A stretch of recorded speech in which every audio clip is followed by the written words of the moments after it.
আজকে সকাল সকাল যে আমার দিনটা এতটা খারাপ যাবে এটা কিন্তু আমি জানতাম না। তো কি হয়েছে চলো তোমাদেরকে একদম প্রথম থেকে বলি। তো বন্ধুরা দেখো, সকালবেলা ঘুম থেকে উঠে কিন্তু আমি আগে আমার ছোট্ট কুঁড়ের ঘরের বিছানাটা গুছিয়ে নিয়েছি। তারপরে এই চেয়ারগুলোর ওপরে আর এই টেবিলের ওপরে প্রচণ্ড পরিমাণে যে বাঁশের ধুলো ওপর থেকে পড়ে, তো এগুলো কি বাজে হয়ে রয়েছে দেখো, এগুলো পুরো ঝেড়ে আমি গুছিয়ে নিলাম। আর এই পাশটার অবস্থা দেখো কি হয়ে রয়েছে, 2-3 দিন ধরে জল ছাড়ছে না, জলের বোতলে তো একটাও জল নেই। তো এই বোতলগুলো সাইড করে রাখলাম, কেমন ছড়িয়েছিল। আর এই জায়গাটায় দেখো কি পরিমাণে যে ইঁদুরে মাটি তুলছে। আর এই ইঁদুরের মাটি যদি প্রত্যেকটা ঘরের কোনায় কোনায় এরকমভাবে থাকে কেমন বাজে লাগে না দেখতে।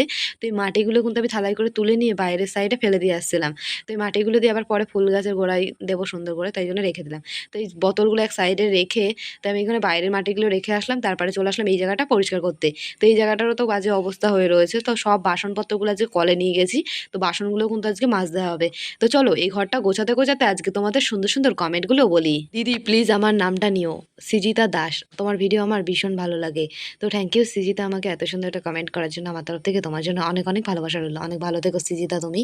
তো নেক্সট কমেন্টে আয়েশা আমায় বলেছে, দিদি জান আমি আয়েশা, কালকে আমার বার্থডে, আমায় উইশ করো please please please. Birthday date 19শে জুন, প্লিজ দিদি উইশ করো। তো আয়েশা তাই নাকি, আজকে তোমার জন্মদিন?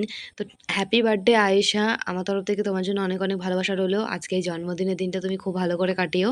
তো দেখো এখানে অতগুলো বাসন আমি ছিল ঘরে, সব বের করে নিয়ে বাসনগুলো মেজে ঘষে রেখে আসলাম ঘরে। তো এরই মধ্যে অনেকগুলো জামা কাপড় ছিল, সেগুলো ভিজিয়েছি। আকাশের আজকে আর সহ্য হলো না, দেখো এখনই বৃষ্টিটা নামতে হলো। সেই জামা কাপড়গুলো এক জায়গায় ভরিয়ে রাখলাম। কপালটা যে এতটা খারাপ সেটা আমি জানতামই না।